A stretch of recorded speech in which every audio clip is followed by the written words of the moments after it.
राज्यातील शाळांमध्ये तिसऱ्या भाषेची आणि हिंदी भाषा सक्तीची करावी की नाही यावर डॉक्टर नरेंद्र जाधव यांच्या नेतृत्वातल्या समिती आज मुंबईत तज्ज्ञांशी बोलणार आहेत। त्रिभाषा धोरणासंदर्भात समिती त्यांची मतं आणि विचार जाणून घेईल।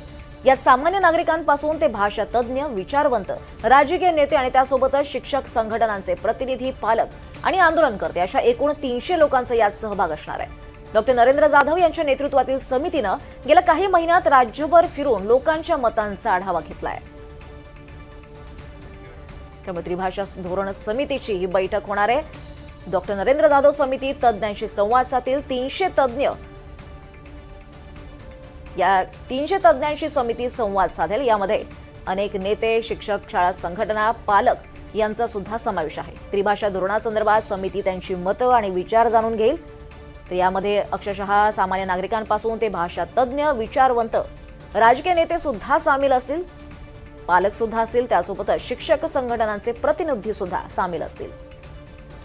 तर डॉक्टर नरेंद्र जाधव यांच्या नेतृत्वातील समितीनं गेल्या काही महिन्यात राज्यभर फिरून लोकांच्या मतांचा आढावा घेतलाय। डॉक्टर नरेंद्र जाधव समिती आता या तज्ज्ञांशी संवाद साधणार आहे। 300 तज्ज्ञांशी ही समिती संवाद साधेल, ज्यामध्ये भाषा तज्ज्ञ, विचारवंत, राजकीय नेते आणि अनेक शिक्षक संघटनांचे प्रतिनिधी, पालक आणि आंदोलनकर्ते अशा 300 लोकांचा सहभाग असणार आहे।